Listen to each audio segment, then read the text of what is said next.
And welcome back. It's been another beautiful day across the area. As you recall, we were in the mid 70s. We've cooled off into the 60s right now, still trying to hold on to the upper 60s here in Meridian. Those winds are starting to shift though out of the south. That's going to help warm us up even more as we go on into tomorrow. Clear skies pretty much throughout the eastern third of the U.S. And yeah, not a lot going on. You notice we do have a few lightning strikes up here in Michigan and down into Illinois. But still, we're looking at less than 100 strikes overall across the eastern two-thirds of the U.S. And that's really due in part to this ridge.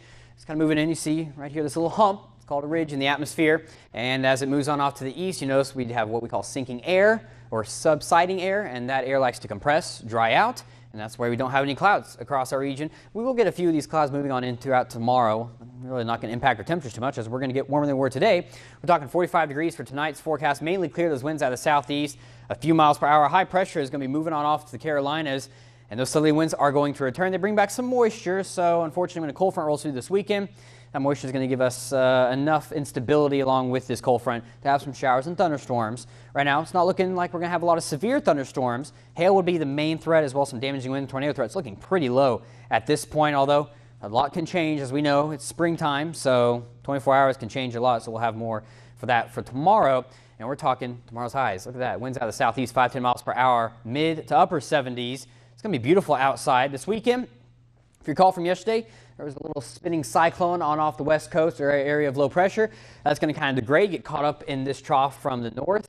And yeah, we'll have a cold front along with it moving on through this weekend, mainly Saturday night into Sunday morning, giving us a chance for some thunderstorms. These look to be moving through as a squall line, and you saw this earlier if you tuned on in.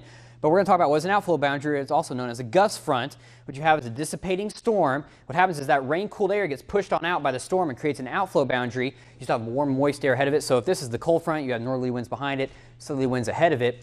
As this cool air pushes on out, it pushes this warm air up because warm air is less dense, and so it wants to rise. So the cold air gets underneath pushes on up, and this air right here can go up and basically condenses and causes, it can cause some showers and thunderstorms. But what does it look like if you're looking out your window?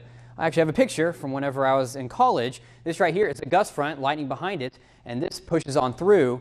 And you notice usually it's when the winds change, they're a little bit cooler, and then behind it is where you have these showers and thunderstorms. All right, so for the next 3 days, we're going to be in the mid to upper 70s. There you go for your Saturday, 6% chance of some evening to overnight showers and thunderstorms. About a 30% chance for the first half of Sunday. We're going to cool on off well below our average back into the lower 60s. We'll stay in the 60s for Monday and Tuesday before we warm back up into the mid 70s for Wednesday.